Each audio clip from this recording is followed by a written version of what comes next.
Save them, Ronan.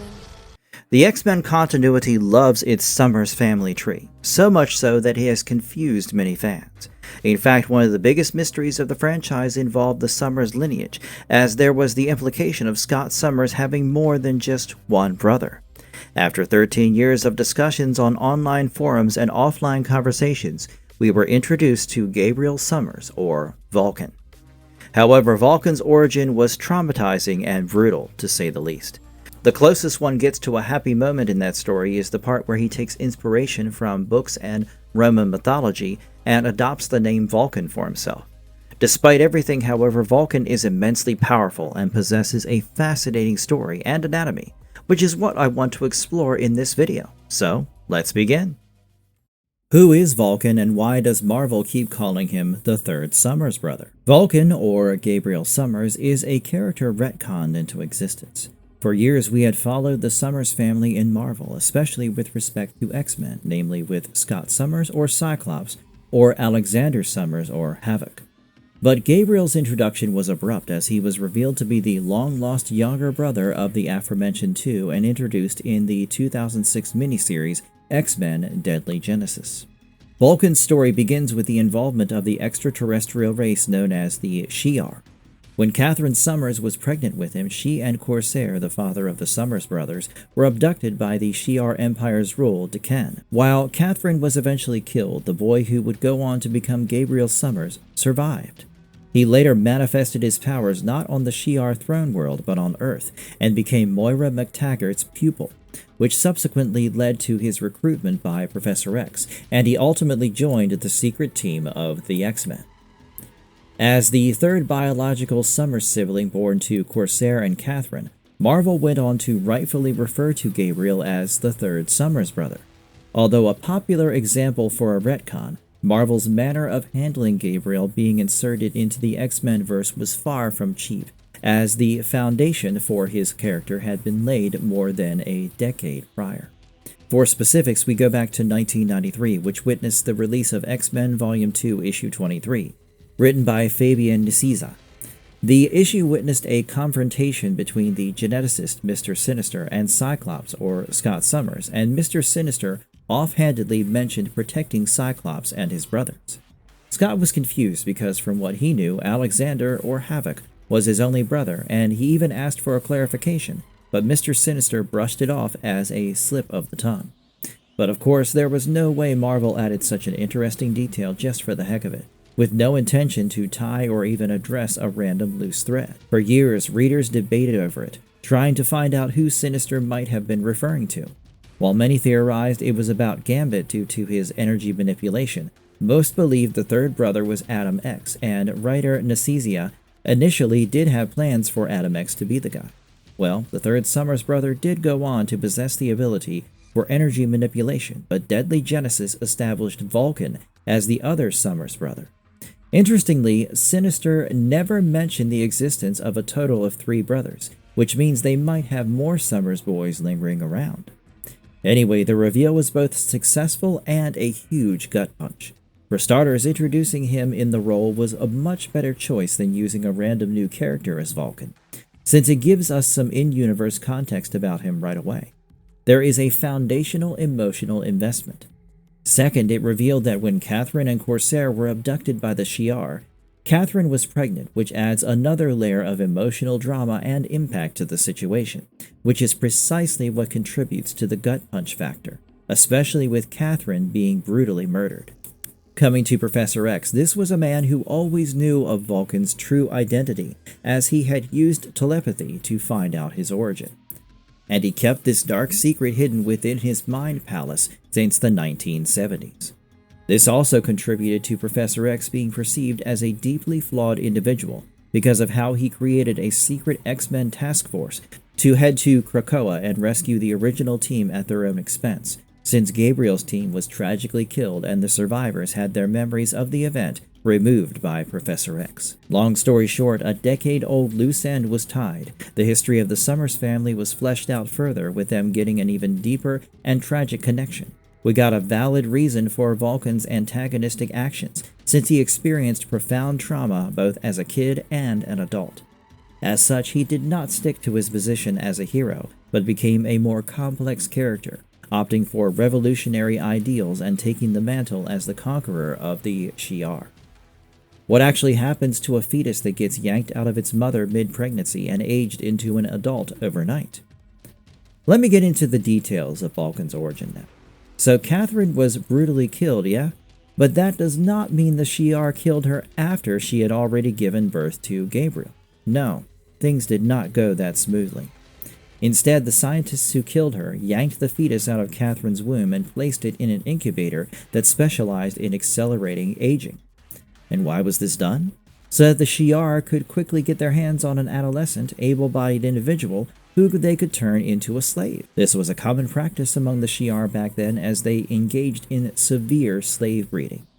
As a result, it took them only a few weeks to age a fetus into an adolescent, following which Gabriel Summers was sent back to Earth as Devan Shakari, or Eric the Red, the Shi'ar Emperor's right hand on Earth, who required many slaves.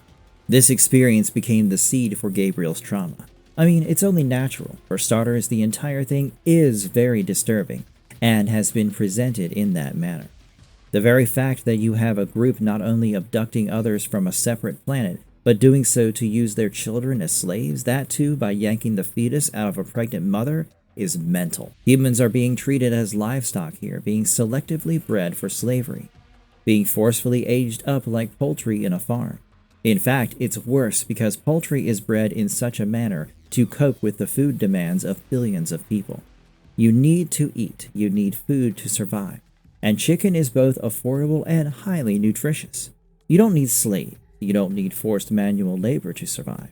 It is one of the most sickening things in the world, but it just gets so much more disgusting when a slave is taken by snatching them out of their mother's wombs and breeding them a particular way using advanced technology. There is no value to life here. This is nothing more than an industrial procedure, except human beings are not objects. Before Gabriel could have his first normal life experience, he had already been subjected to so much, as he is created to be nothing but a tool. Yes, attributes like instability, rage, and obsession with control are not respectable. But for someone like Gabriel, it makes sense, especially since Cyclops is not remotely similar, simply because he lucked out and did not go through what Gabriel did. To make matters worse, even as part of the X-Men, he did not find happiness due to the mission to rescue the original team going awry due to Charles Xavier desperately assembling an inexperienced rescue team and telepathically giving them the equivalent of months of training in only a few days. They were not intended as bait, but he knowingly sent poorly prepared young mutants into an extraordinarily dangerous situation. Fortunately, he survived as he was saved by Darwin and spent the subsequent years in inertia, drifting across the Earth's orbit until the mutant energy released on M-Day woke him. Now, with greater abilities, the energy manipulating the mutant embraced revenge, not just against the Shi'ar, but also against the X-Men. This ultimately led to him returning to the Shi'ar Empire and setting his plot into motion. He got into a relationship with Deathbird, the disgraced princess of the Empire. This combined with his godlike powers allowed him to eventually ascend to the throne and become king. But as king, he led the Shi'ar into a devastating war against the Kree. But his miseries were far from over as he faced defeats at the hands of Black Bolt. Following this, he was captured and experimented upon by the aliens from the Fault. These aliens separated whatever good remained within from his psyche that had been fractured. Gabriel rose again as a changed man without the memories of his past. Yet he remained a ticking time bomb who could be detonated as per the will of these aliens. Oblivious to it all, Vulcan returned to Earth and joined the mutant nation of Krakoa, while the Summers happily welcomed him back. What is Vulcan's power actually made of? Psychic, physical, or something else entirely? A popular question is whether Vulcan's powers are psychic, physical, or something else, with multiple sources having different answers. His abilities are inherently psionic, which means Vulcan can use his mind to produce supernatural effects without requiring any external tools. Yes, Vulcan's abilities manifest as something physical, in this case, energy blasts, but it is made possible by Vulcan using his mind to do so for the same energy manipulation and absorption. Starting with energy absorption, Vulcan's powers allow him to absorb any kind of energy. He can then channel this energy via his blasts. Despite being categorized as a high-order energy manipulator, Vulcan can be restrained. For example, he has been easily overpowered by his brother Havoc, with the latter using his raw power to do so. This ultimately had left Gabriel at the mercy of Alex. That aside, we do not know if Vulcan can channel the absorbed energy in any other manner except the blast projection. But his primary versatility as a mutant comes in his energy manipulation abilities. Vulcan can manipulate all forms of energy, be it light, heat, force, electricity, and others. He can psionically tap into and manipulate such energy to generate them as powerful blasts. He can also project radiation along the electromagnetic spectrum, and much like Cyclops, can shoot out blasts from his eyes. However, he can also shoot with his hand. Vulcan can also generate concussive force blasts, detect energy tracking sources, warp and disable energy fields, and fly. In the case of flight, Vulcan's abilities not only allow him to engage in basic flight, but he can also add more energy to increase his speed to sub-light speeds and acquire the ability for interstellar flights. On the topic of force manipulation, Vulcan can solidify his energy and generate force fields. His energy can subsequently simulate a form of telekinetic ability and as a result, can lift or move objects. What this means is that, okay, let's create a hypothetical situation. You want to shift a chair using telekinesis, so you imagine it that way using your psionic powers as a telekinetic and get it done. But what if your psionic ability allows you to manipulate force, but not pure telekinesis? You can manipulate energy into moving said chair. It will come off similarly, but the fictional physics behind both is going to be completely different. Then we have power suppression, which allows Vulcan to override the mutagenic aura of another mutant. This makes the other mutant incapable of using their powers for a temporary period. However, this ability might have limitations, as we have only seen Vulcan use this against other energy manipulating mutants. Vulcan can also detect energy from energy signatures despite large distances. The more potent and the larger the energy, the easier it is. He can then siphon off the energy of said opponents, allowing him to gain access to abilities that he himself does not have. For example, at some point, Vulcan had siphoned Marvel Girl's energy and acquired the ability to show others the events of the past using telepathy. Vulcan can also partake in energy self-sustenance with his ability, as he can breathe in space, provided he has rest in between or others are willing to give him more of their energy. More importantly, Vulcan can heal from mortal injuries by manipulating the energy in his body. He can transform his voice into pure energy and transmit it using communication sources. At some point, Vulcan had bonded with Darwin and acquired the ability to access the remnants of Petra's geomorphic powers and the time-manipulating ability of Sway, which had previously been absorbed by Darwin. One of the craziest feats in my opinion for Vulcan is redirecting the blasts of Cyclops and shooting them back at him. His beams can make turns and curves, much like what we see with Darkseid in DC, making Vulcan unique, since a great fault with beam-based attacks is how it always travels in a straight line. But my personal favorites would be being able to use energy to bring one back from a coma and siphoning the energy off of the opponent. Why can't telepaths get into his head? Vulcan's most underrated ability is his extremely powerful resistance to any kind of psychic intrusion, to the point that he can turn the telepath's psionic energy back against them. It is not a naturally occurring system, but a product of Vulcan's guard being impenetrable, thanks to his super powerful energy manipulation. However, if a psychological assault is launched, the guard can come undone and allow Vulcan to be attacked by a telepath in his head. This happened once before when he was showing his memories of Krakoa to the X-Men, when Marvel Girl breached his weakened defenses.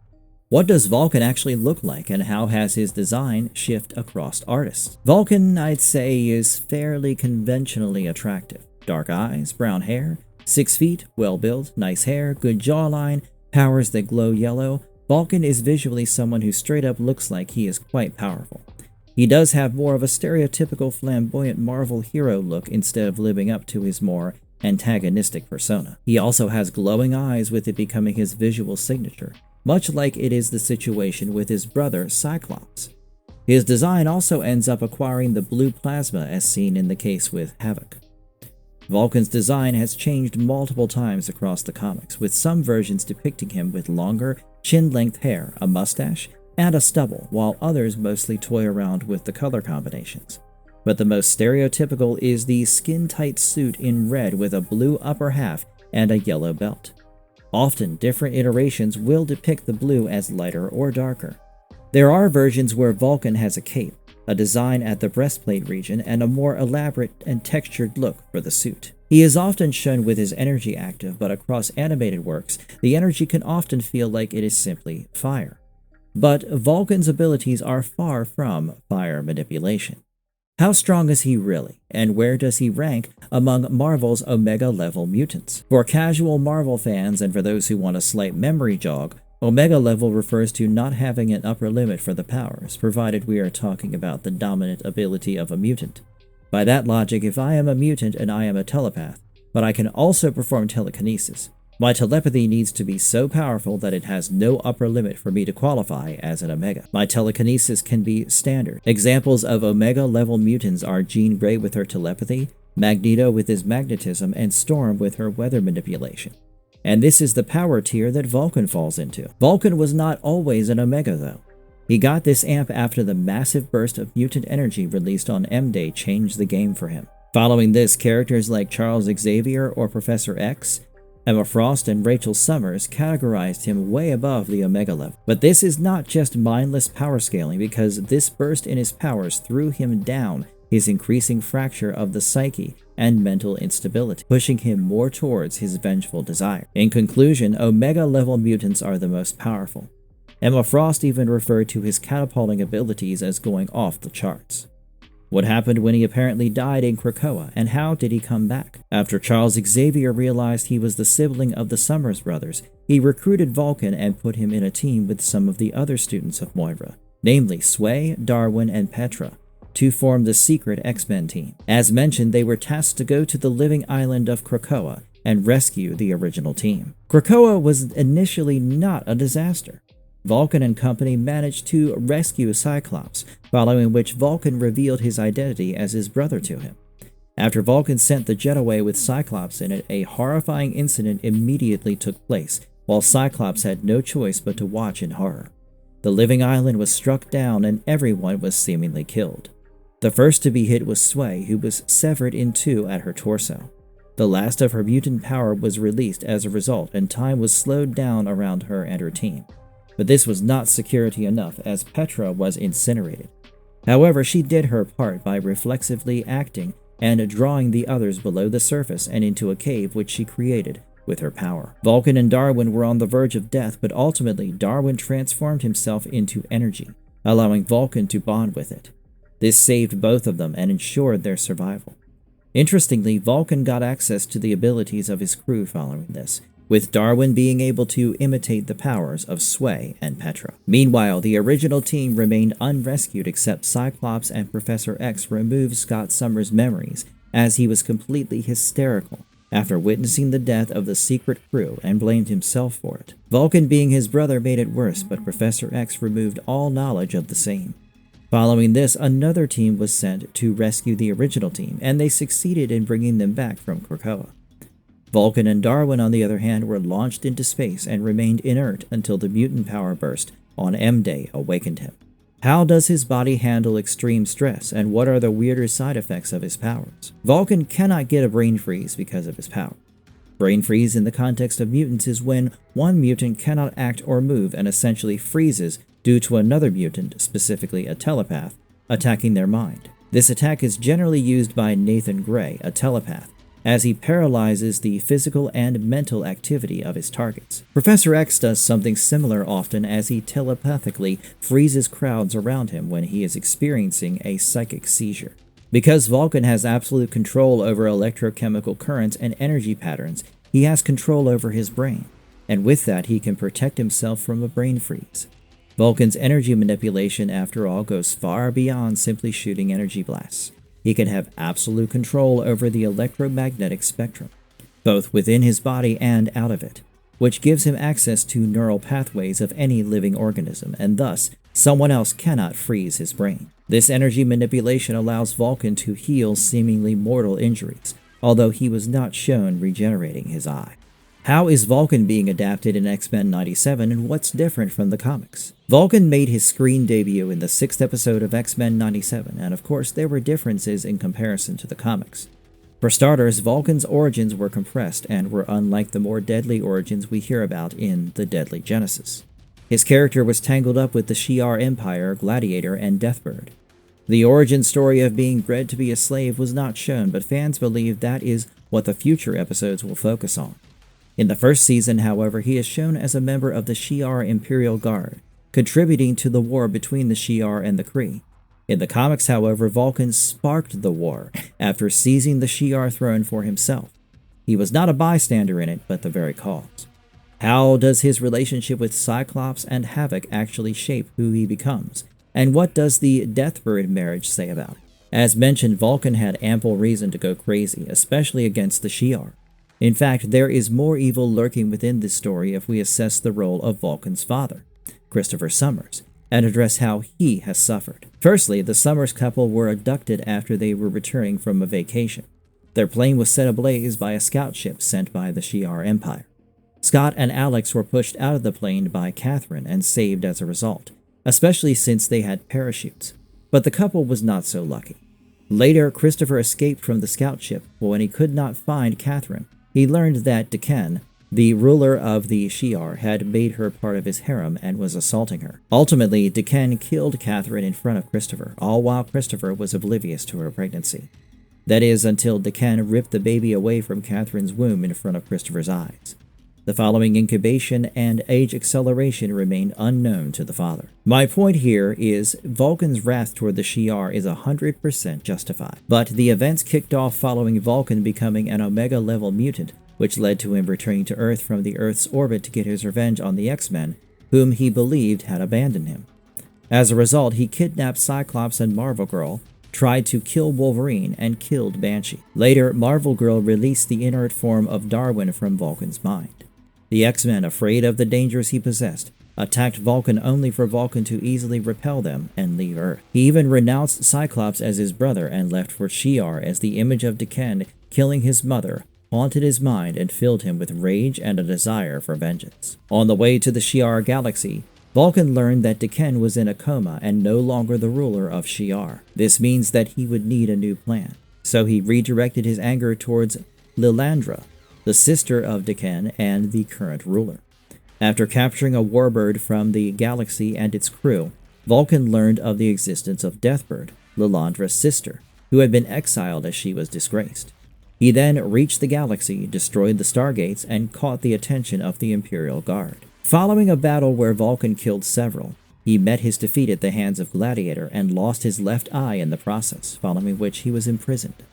Vulcan spent an unknown amount of time there and was ultimately released by a secret order. This order did not like Lilandra's peaceful ways and wished for the restoration of Daken's warmongering. As such, they played Cupid for Vulcan and Deathbird and caused them to become a thing. With his regenerative and healing abilities, Vulcan healed Daken's energies, winning his approval. Later, a super grateful Daken asked Vulcan to marry his sister. Wedding bells rang, and it was followed by Vulcan trying to kill Professor X, who had deceived him. He killed Daken as well and became the Emperor of Shi'ar. He fueled senseless violence and threw the Shi'ar into a battle against the Kree. Meanwhile, a coup staged by Vulcan took place, and a civil war broke out between the troops loyal to Lilandra and aided by Christopher's Starjammers and the X-Men against the troops loyal to Daken.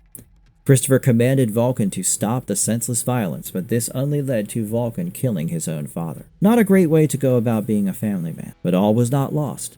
Vulcan did have a decent run with his brothers later after the dust had settled and he returned to Earth. He rejoined his family, that is, Scott and Alex, who had turned Krakoa into a mutant nation. Vulcan's experience with the living island was not good enough for him to want to live there, however, so he found his residence in the Summer House, which was a Krakoan habitat on the blue area of the moon. He lived there with Alex and Scott, and his niece and nephew Prestige and Cable. Wolverine and Jean Grey lived with them as well, which makes sense especially for Jean as she was married to Cyclops. Vulcan found acceptance within his family, but his psyche was too severely damaged. He would create energy constructs of his fallen friends Petra and Sway and spend his time getting drunk with them. And his family fueled these habits and fantasies of his. Either way, the man was constantly being blocked from basic happiness. What is Vulcan's single strongest feat of power, and where does it land him in the strength conversation? Vulcan's biggest feat is easily the part where he orchestrated a large-scale war against the Shi'ar Empire and the Imperial Guard. While Gladiator had defeated him before, which led to Vulcan losing his eye, he later managed to make that very man submit to him. And this is a feat that goes beyond power scaling. For starters, Vulcan's energy absorption allows him to grow stronger by the second if he wants, and he begins to absorb energy. So a lack of power is not what shows his true strength, but rather forcing a man who has defeated you to submit to you shows immense psychological strength, and it implies great psychological defeat within the former champion. Vulcan's story is not so much about power, although he is far from being devoid of it. Instead, it is a tragedy. His life was broken before it could begin. He was born to a very powerful body, but everything he went through had crushed his soul. The horror was so intense that Vulcan's eventual antagonistic stance felt justified from his end. Not to say that he did the right thing, but anyone could tell why he was doing what he was doing. But nothing is simple when you are born a Summers. With that, this video ends. Hope you found it helpful. Do share your thoughts in the comments, like and subscribe, and stay tuned for more videos.